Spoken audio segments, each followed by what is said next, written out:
Welcome to another Flick and the Bozman show. I didn't know exactly when to interrupt that. That's a good opening to a Van Halen song. What's going on there, Bozman? Not too much. You get pumped up when you hear that. You I ready? know. I want to I It's want to all go run a block at least. let's not go crazy now. Maybe two blocks. But we have a big show for you tonight, and that includes the Beat the Bosman feature with 5 NFL games and absolutely nobody on the planet, no listeners or non-listeners, could do it last week because the Bosman went an unbelievable 5-0. Well done, Dave.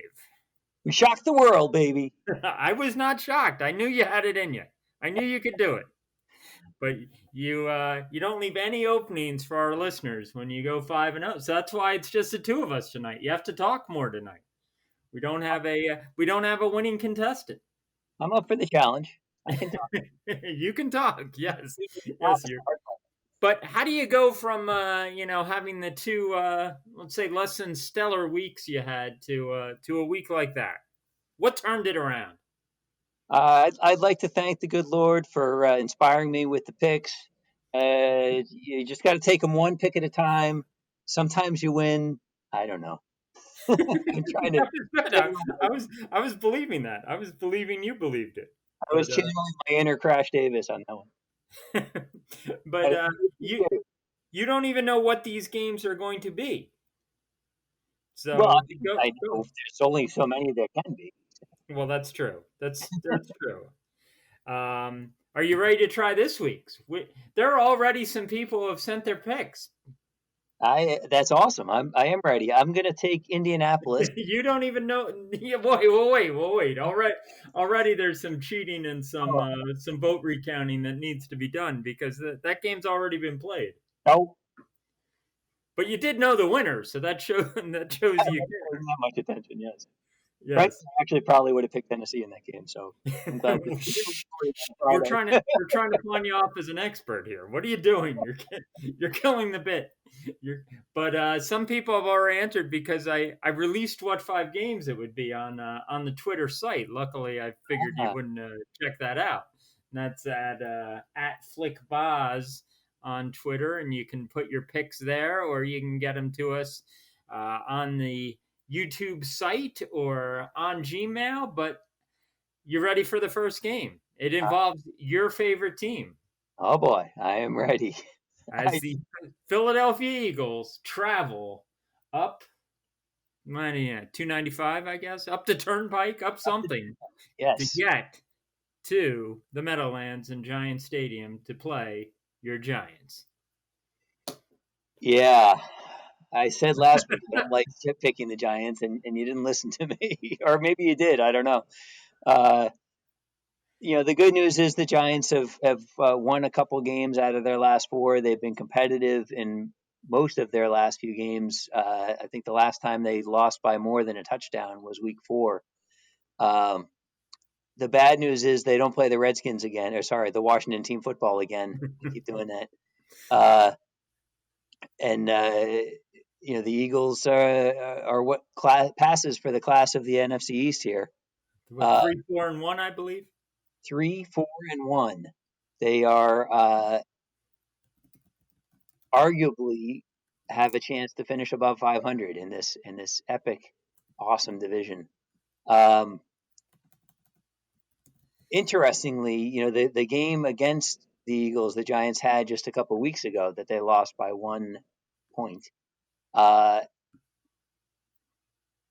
they really came down to Eric Ebron missing that pass off his fingertips. Yes. Almost an identical catch, although the arc of the ball was less. Almost an identical catch to uh, the one he made this past weekend in Washington. So I don't know what that means. I just thought it was ironic. Um, I look at the Giants. They've been fairly unlucky this year. Um, with the sign of an unlucky team is one that loses a lot of close games, and generally those things tend to even out. Um, the Eagles are coming off back-to-back wins. I think they had a bye week in there somewhere, They did, yes. and Yeah, they're 3-4-1. The Giants are 2-7. The Eagles' only really questionable loss was Week 1 against the Washington Team Football. You lose to the Rams, not too bad. You lose to the Steelers and the Ravens, that's not too bad. They beat the 49ers, which is looking fairly impressive, although the 49ers have been probably the epitome of unlucky in terms of injuries. I think they've lost like 90% of their football team to not even to COVID, which is, you would have almost expected at some point. And then they beat the Giants by 1 and the Cowboys by 14. I don't know what to make of this team. I'm going to pick the Eagles because the Giants just have a way of finding ways to lose, particularly when they have a chance to. If they win this game, the Giants are potentially in what passes for a playoff race here. They'd be like a half a game, maybe. I think the Eagles would fall to 3-5-1. The Giants would be 3-7. So it's a game and a half back. Game and a half. Game back. A game and a half. With a game in hand. The Giants could make a run at the playoffs here if they can win this one, which means they'll probably lose by 16. So that's my pick. That's your pick. Would that be a game and a half? No, I guess it wouldn't. That would be a mess. The tie and the extra game played, I don't know. I had it's a mess to figure out. Yeah. Game and a half, then you have the tie, which I don't know. Yeah. So yeah, that's a mess. So you've officially picked the Eagles, I believe. I'm gonna pick the Eagles. I don't. All right.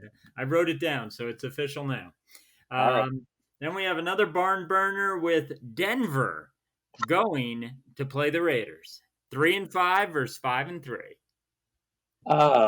Yeah. The Broncos. I try to pick the games that will annoy you the most. That's my goal.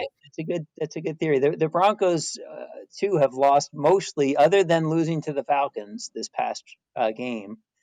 They've mostly lost games that you go, yeah, I can see them losing. They've lost to the Titans, the Steelers, the Bucks, and the Chiefs, and then they lost to the Falcons somehow.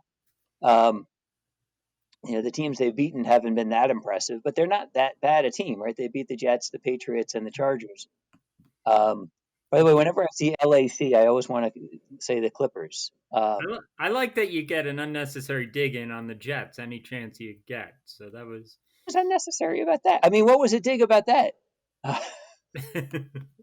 Why do you have to mention they beat the Jets? Everybody beats the Jets. Well, everybody. The Giants haven't beaten the Jets. Oh, that was a dig at the Jets that I did myself. Sorry. There you go. I'm allowed to. I'm allowed to make fun of my own team. Yes, you are.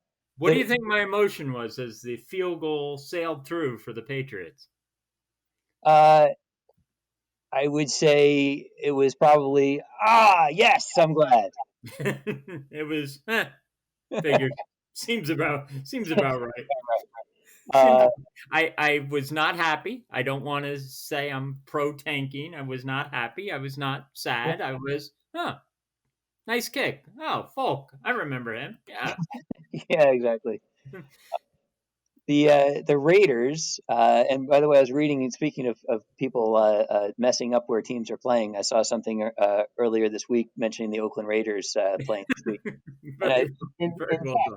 Online, I'm like, okay, I'm not the only one. It's all good. The Raiders have the one impressive win.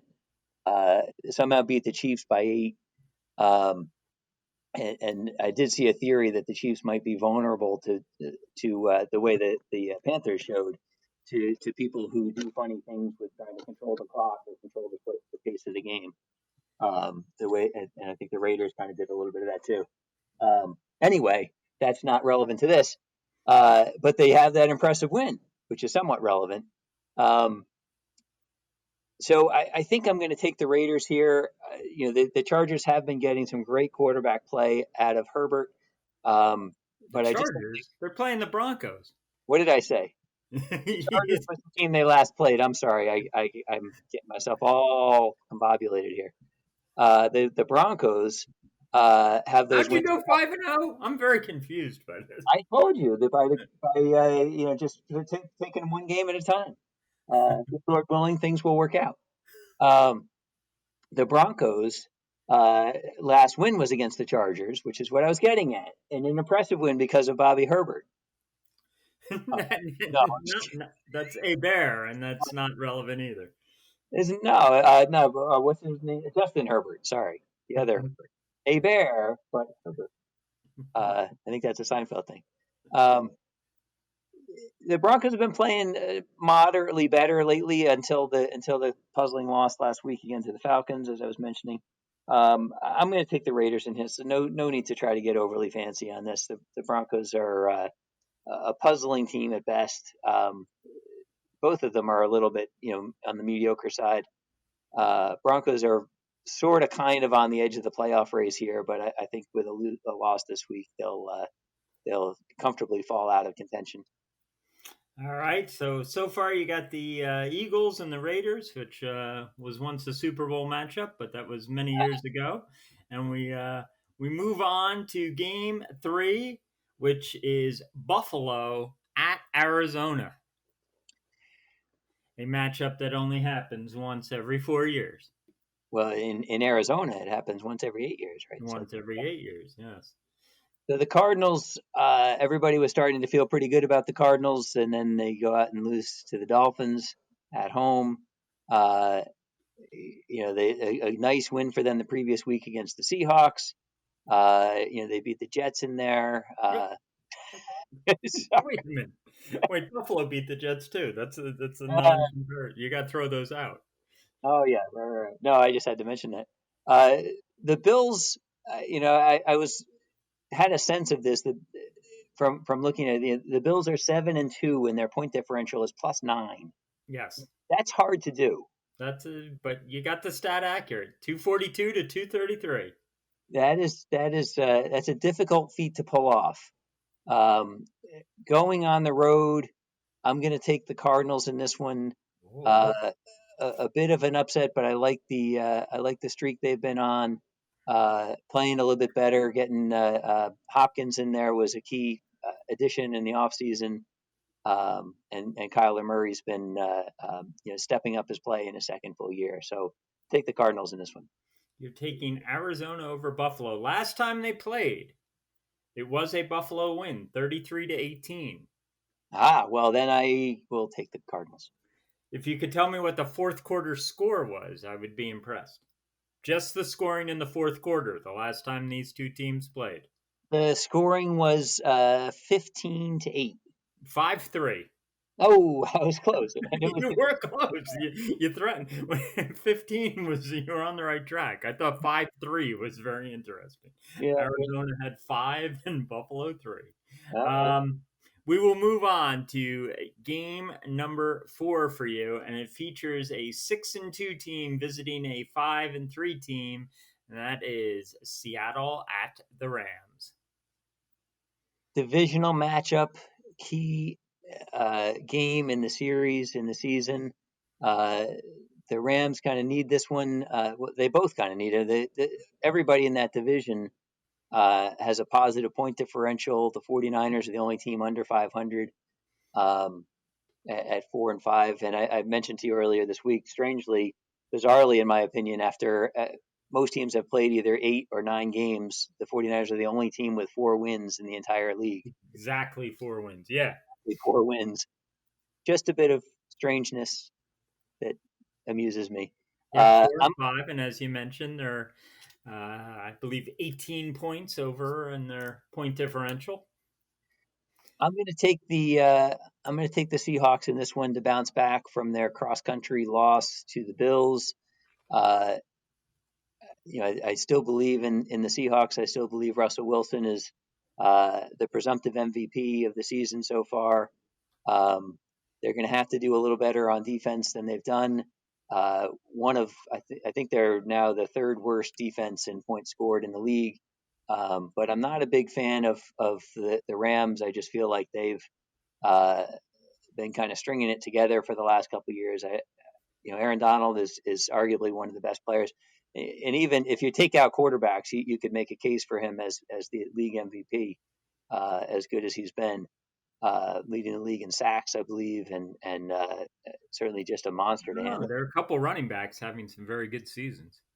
Yeah, yeah. The not that's right. Yeah, Henry and Cook. Cook, yeah. Yeah, I was the thinking two of Cook. Yeah. just pacing the field in the running back category there. But sorry, yeah, Arnold. I almost said Darnold. Sorry, getting the kicks Getting the there. jet digs in more. Yeah. Yeah, yeah. That's actually a bit of a Giants dig because the Giants picked Odell Beckham Jr. one pick before Aaron Donald in that league in that draft. Um, so I would have loved to have that one back. Anyhow, I'm gonna take the Seahawks in this one. Uh, don't trust the Rams even at home. Just feel like they're a bit inconsistent still, and I just don't totally buy into their playoff team. All right. Well, that's good enough reason. That's okay. Uh, We go to the last game, and why I picked this game, I'm not even sure, but it's the fifth game you have to attack, and that's the 2-6 LA Chargers at the 5-3 Miami Dolphins. See, I knew I brought up Justin Herbert. Yeah, I knew you did too. I think it's just that great playoff game they had way back when. Oh boy, Kellen Winslow and Dan Fouts and oh goodness, That was a good one. yeah, yeah. And Shula passing away earlier this year. So they Well, uh, that's not why I picked this game this week. I have no reason. so this one's again a West Coast team traveling to the East Coast. This one's at least a 4 o'clock game, which gives the Clippers a chance. Sorry, I just did that on purpose. The Yeah, I Chargers know. a chance. Uh, those cross country 1 o'clock games are tough for those West Coast teams, as I found out when I picked the Rams to beat the Dolphins in Miami. Um, but I'm gonna take the Chargers on this one Whoa. because I love Justin Herbert. I'm still very suspicious of Tua. He played better last week, but I still think he's got some kinks to work out in his rookie season. Herbert, who is also a rookie, has been outstanding, and the presumptive rookie of the year, in my opinion, at this point. And it looks like to me that the Chargers have found You make a somebody. lot of presumptions. That's what I do. That's what I get. Why I get the big bucks. Uh, Uh, I got nothing. I, I got I, no bucks. I make twice as much as you for doing this show. That's true. At least. Uh, anyhow, I'm taking Herbert or A Bear and the Clippers or Chargers to beat the Dolphins on the road and upset the 5-3 You're Dolphins. instilling our fans with confidence as you make these picks. The Bosman last week was 5-0, but if you don't trust him or think he has no idea what he's talking about, which he may have shown you in these selections, you can try to beat the Bosman if you do it on our Twitter site at FlickBoz, or you can do it here if you're listening on YouTube. Just do it on the bottom in the comments, or you could get an email to our Gmail, and we will check them before the games start on Sunday. But as I mentioned, we already have a few entries in, and we expect some more. So get yours in before the first game starts. And you, if you win, if you beat the Boz, and you're selected as the contestant who beat the Boz, you can be on the show if you want to and pick the opening or closing music, or if you want something else from us, we'll see what we can do. But those are the prizes that our previous winner has picked. But no winner this week because the Boz was 5-0. You feel confident about these selections, Dave? No, No. I really don't like any of these games. Do you feel confident in the new Met owner? Uh, Much more confident than in my picks. Oh, okay. I just made. I like what I hear about them. I like what I'm hearing from the front office of spending, but not being spending stupid money. Um, and I think they're going to finally start acting like a big market team. I would love for that to mean signing some of the young guys like Dom Smith to long term extensions. But yeah, so far so good. They haven't done anything stupid yet.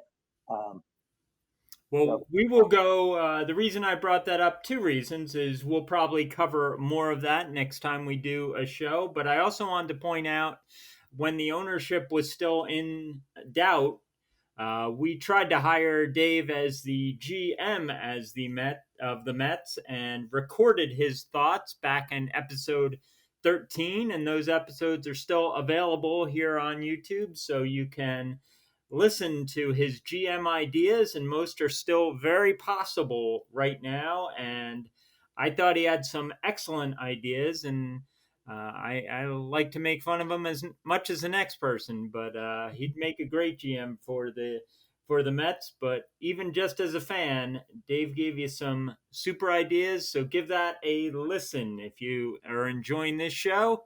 Or even if you just want to poke more fun at the Boz, listen to him as GM of the Mets back in episode 13.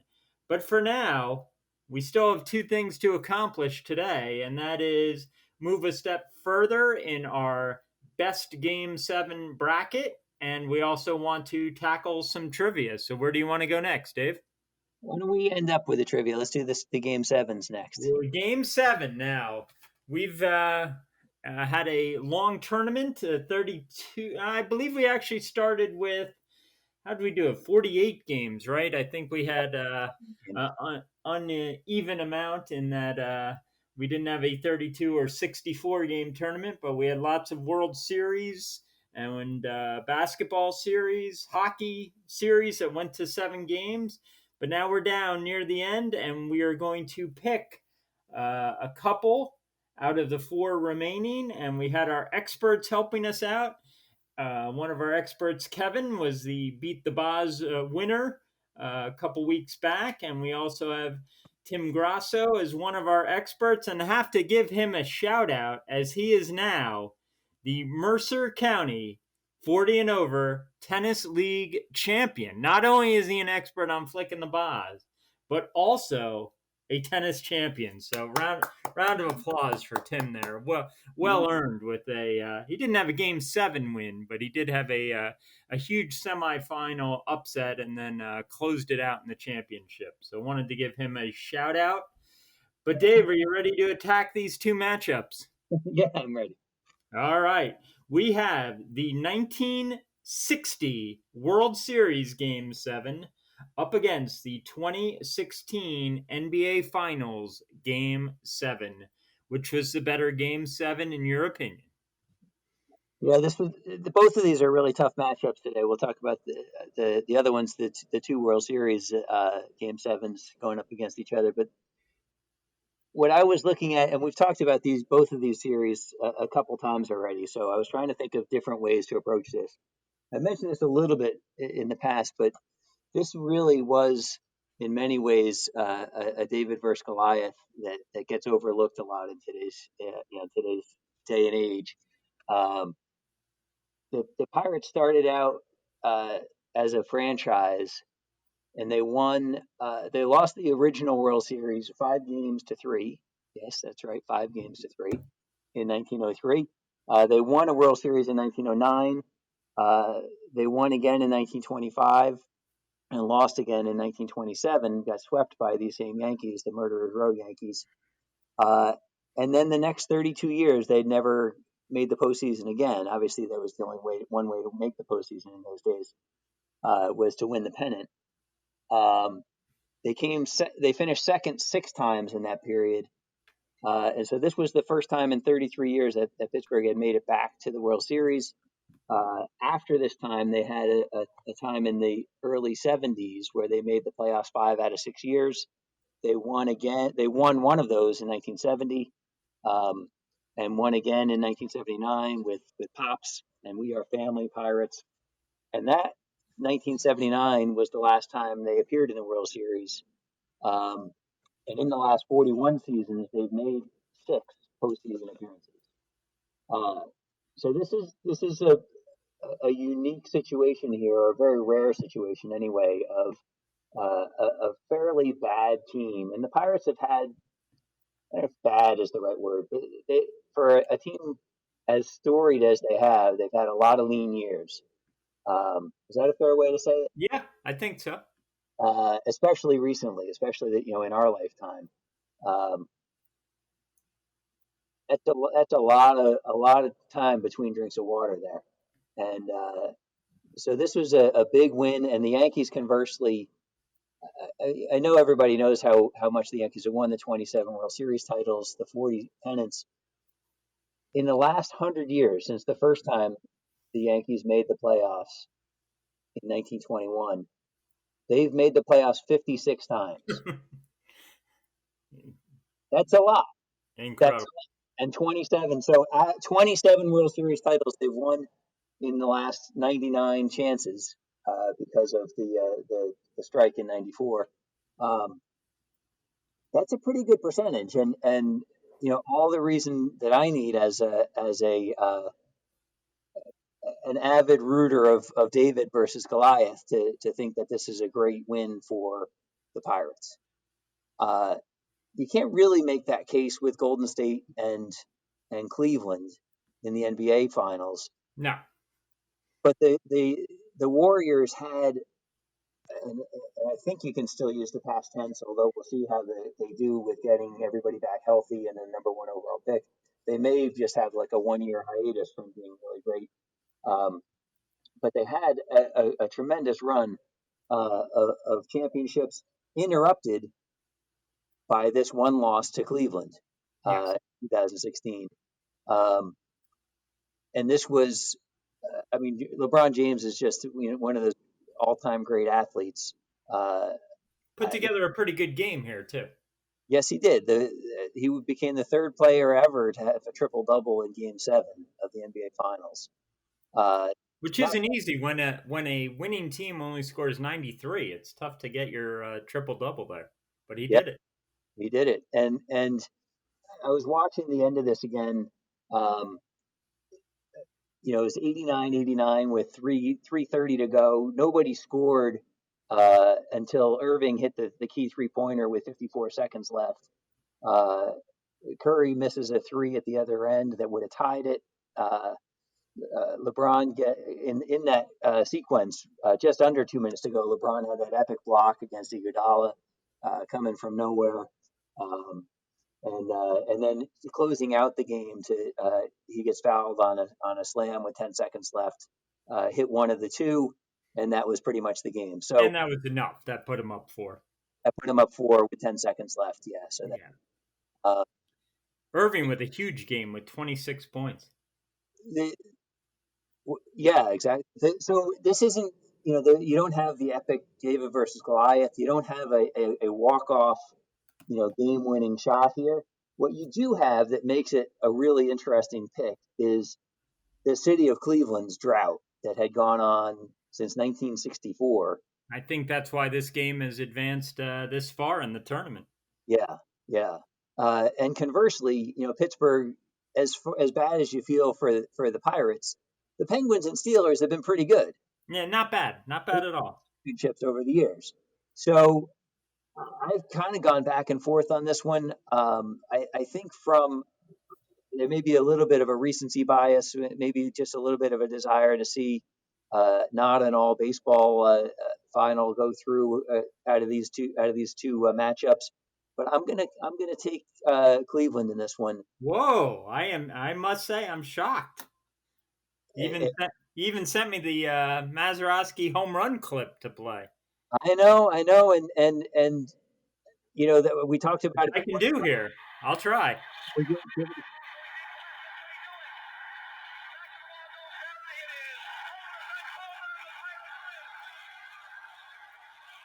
Yogi Berra cannot get to it. Yeah, yeah, and this is this is a city. Forbes Field is gone. I think even the stadium that replaced Forbes Field, Three River Stadium, is Yeah. also. Uh, but home plate and the wall are still there. Beautiful stadiums now. Yeah, yeah. So that's a pretty big hit.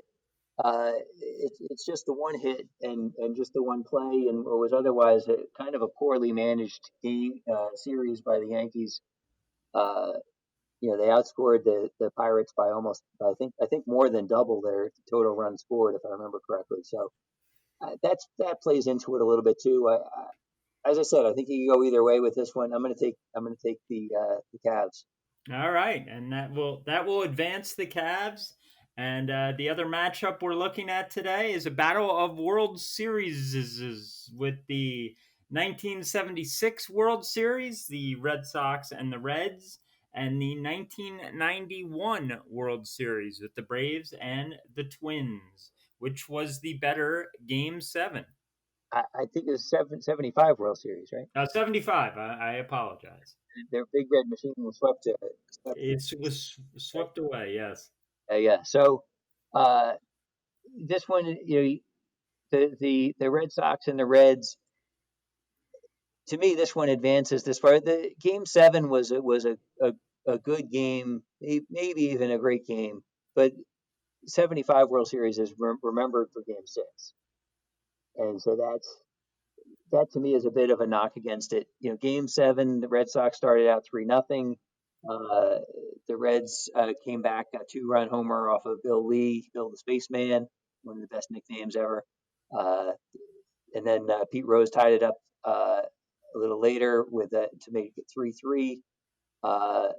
And it stayed 3-3 until the ninth. The ninth inning, Griffey Sr. walks, reaches third on a sac fly and a ground out. Sorry, not a sacrifice fly, a sac bunt and a ground out. Yeah, sac bunt.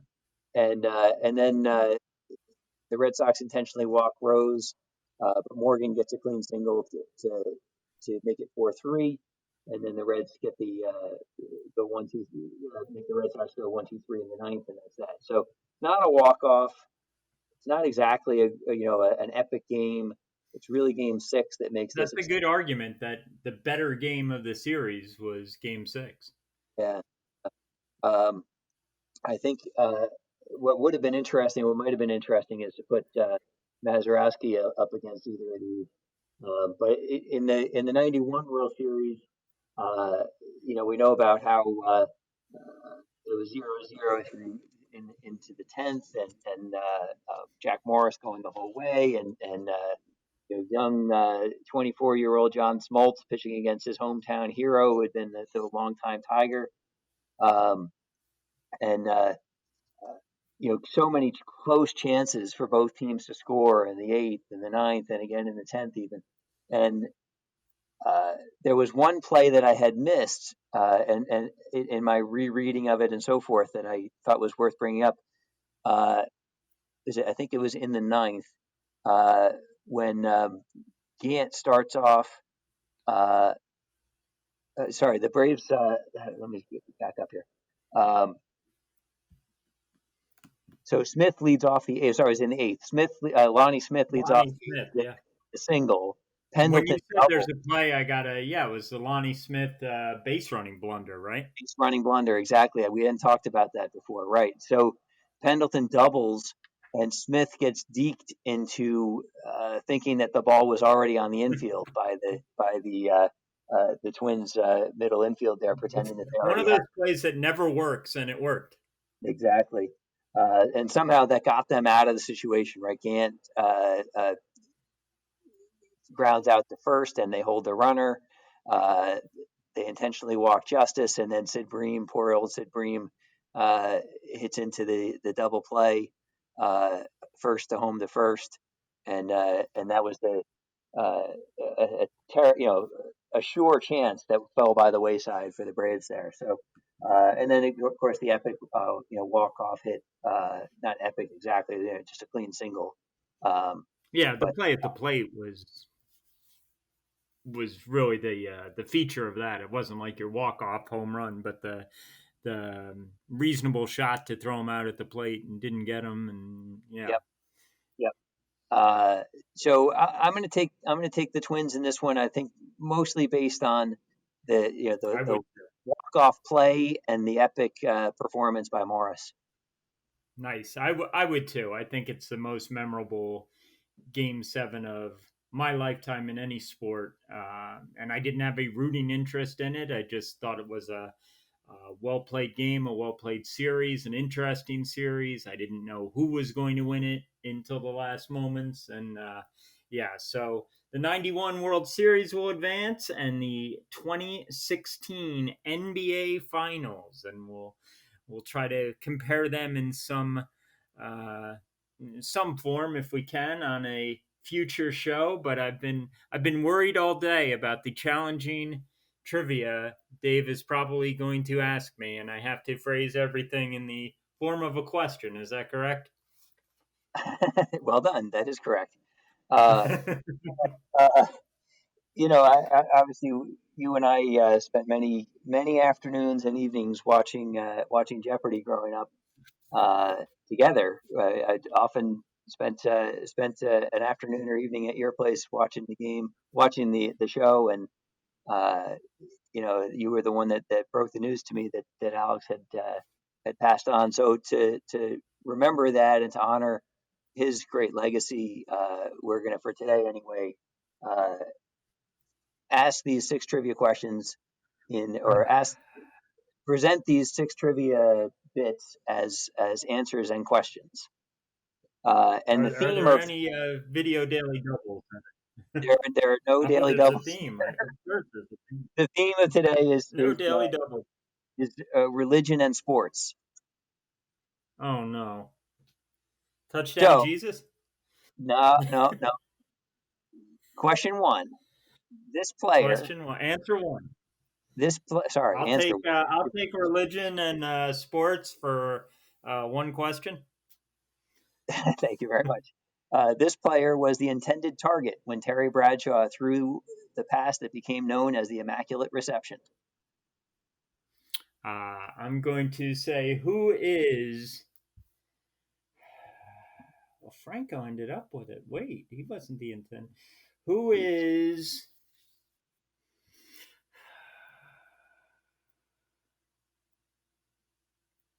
I don't think it was Swan. Who is.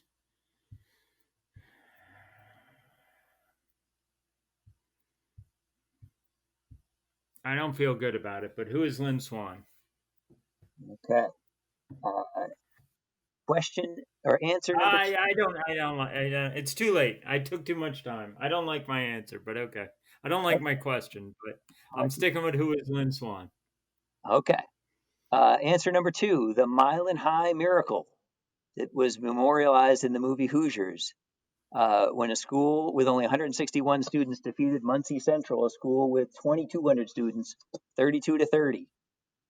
Crispus Attucks High School, the team Milan beat in the semifinals, would go on to win the next two Indiana State championships behind this future Hall of Fame basketball star.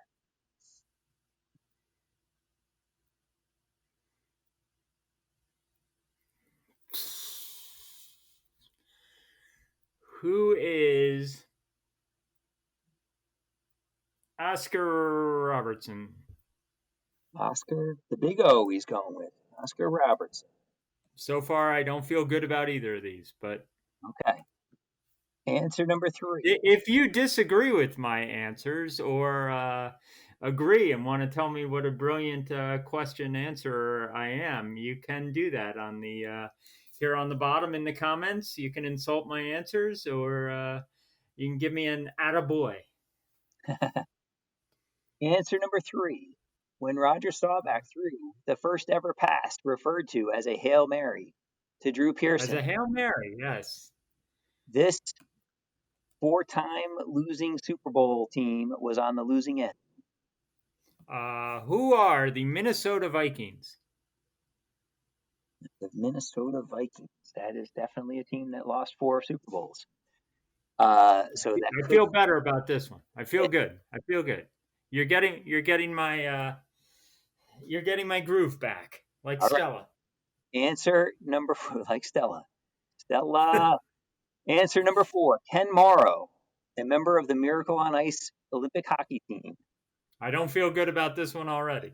the first player in hockey history to win a gold medal and a Stanley Cup in the same year when this team won the NHL championships. What? So that was 80.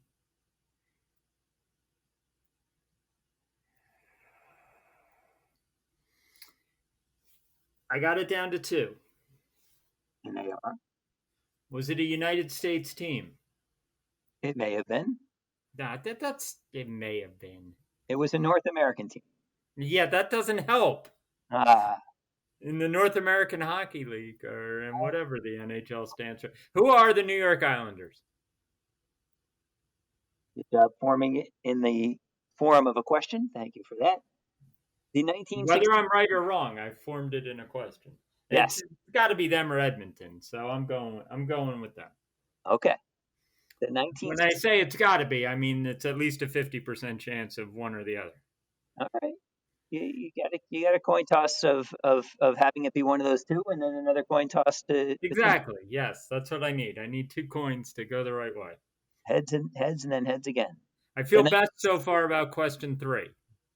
Yeah, all right. The 1969 Miracle Mets had a 500 team against every team in the NL that year, except for this future postseason opponent that they went 2-10 against. Oof.